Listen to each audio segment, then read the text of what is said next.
All right. I figured with everybody getting into the bay runs here in New Jersey that I'd do a little tutorial on like forecasting for it, what you're looking for, some safety, the different variable runs, and just get into conditions, tides, temperatures, what to wear, what to bring, safety equipment. So we have another set of 2 days coming up, Thursday and Friday. And as you can see, it's like a west-northwest wind. That's what we like to see for our bay run here. So what we usually will do is our normal everyday run is from this Dock Street parking area here in Union Beach.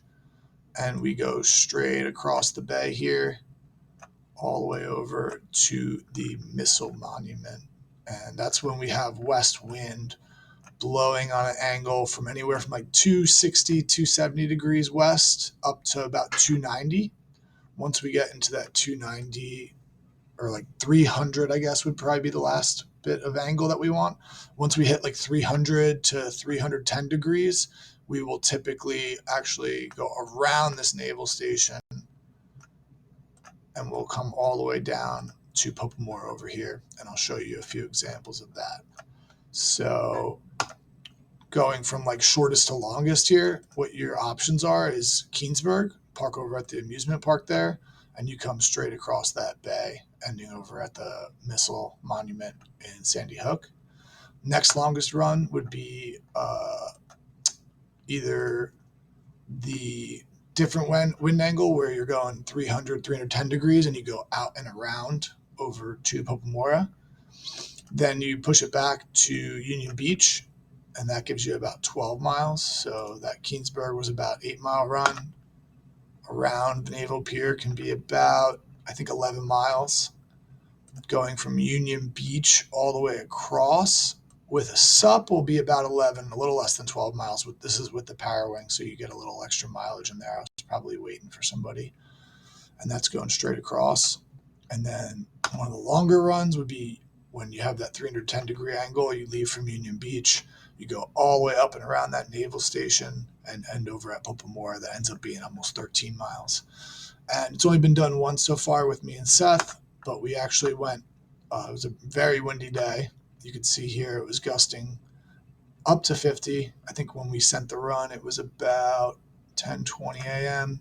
So it was blowing, I guess, mid 30s to low 40s for the whole run.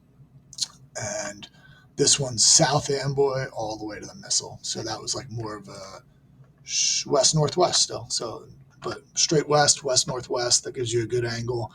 You start out in basically flat water over here at South Amboy and then paddle out about a half mile, and then you can descend all the way across. This is obviously for the advanced guys.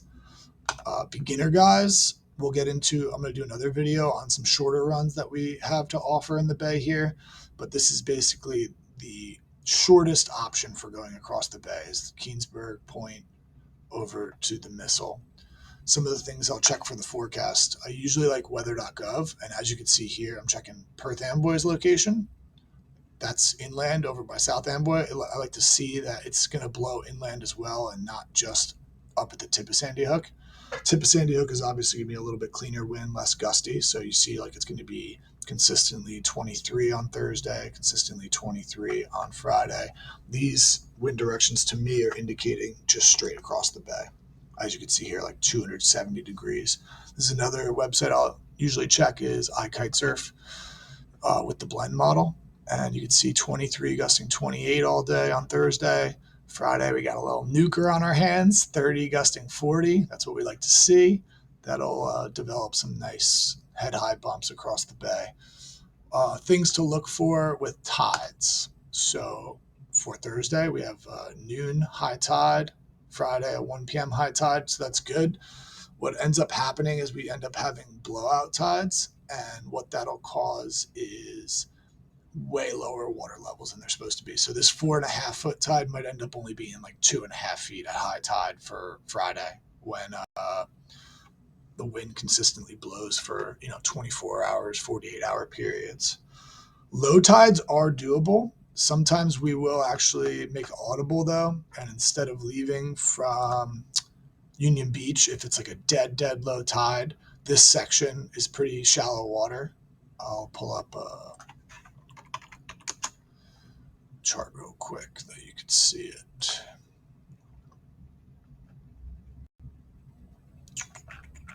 I like to use iBoat. It's just a free one on here. I know Garmin has another good free one.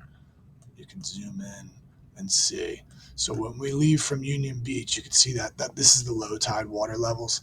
So you're in only about 5 feet of water at low tide, high tide maybe 10. As you come across, it gets a little bit deeper, but there is a big shoal off of both of these points at Union Beach and at Point Comfort or Keensburg.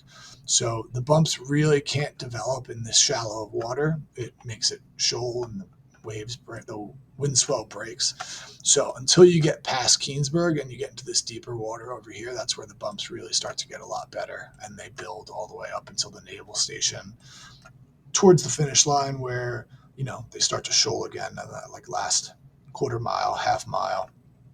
And if you're going to Popamora, it stays relatively deep at 17 feet at low tide, 25 feet at high tide, almost all the way. Things to look for going across the bay on the run. These buoy markers. So as we're coming in towards Earl, we like to look for these white buoy markers that'll be right here. And you just want to stay outside of that. They're like warning markers for staying outside of the naval base. This yellow buoy is also easy to spot. That's their anchorage buoy. It's good to go inside of that, but you always want to keep these ones on your right as you're coming across the bay. And then we'll look for these channel markers as well. And we'll just kind of hug above those as we go in towards the missile. Some guys like to ride high and up by the channel. The bumps definitely are a little bit better up there, which is cool. But when you get up there, if there's an outgoing tide, you can run into some issues here in this deeper water. There's a lot of water moving, so just be mindful of that when you're going across. So what I like to do is power wing out and up and then shoot out and across and give myself a good angle. That way I don't have to like make a big cut. If you're on a sup and it's a west-northwest angle, it is quite a bit of work when you leave from Point Comfort or even Union Beach. You just have to cut left as you're going across the bumps for the first mile here. Same thing, first mile here, and just get out into the deeper water and give yourself a better angle. So just enjoy the swells and ride down the coast.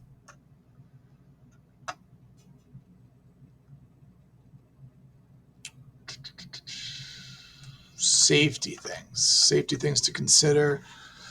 So, with winter being here, we're all wearing 4mm or 5mm wetsuits. We're wearing like 3 to 5mm booties, depending on the water temp. And then we're now getting into the glove season as well. We like to do that addition of water temperature plus air temperature, right? If you can get to about that 85, 90 degree level, that's like a pretty safe temp to usually go with 3mm gloves. If it's below that 80 degree temp, it's usually you're going to want maybe a thicker glove to wear.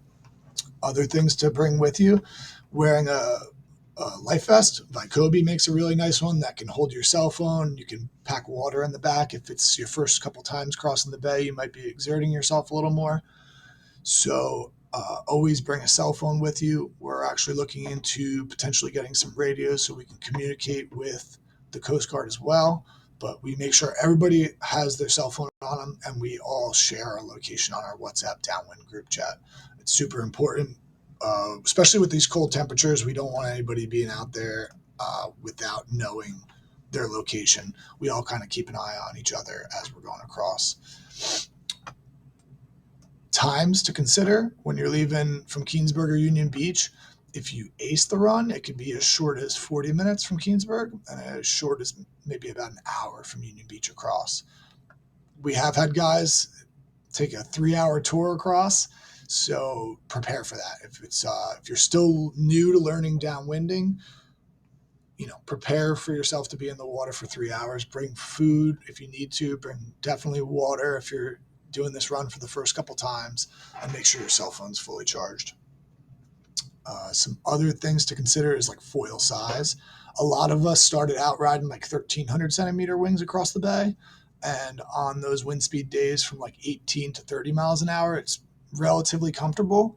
A lot of guys are dropping down in foil size now, and they're actually riding I'm riding like an 830. Other guys are riding 980s. Some guys are riding 680s, even smaller. Just to be mindful, like if you're on the sup, the beginnings are always going to be a little bit tougher, even at a dead high tide, because you're going to have these shoals, so the bumps aren't going to be able to potentially to build as much as they will once they get towards this middle of the bay. So it's just something to be mindful of when you're planning on doing the run. If it's a day where it's a nuker, like potentially Friday, where it's 30 to 40 mile an hour winds, you're going to be a little lit on a 1300 wing. Not to say that it's not doable. We've all made it across on these bigger wings with the most nuclear days. So it is possible. Just trying to get all the information out there to you guys, especially since there's guys that haven't done this run yet and are planning on coming to do it in the colder months.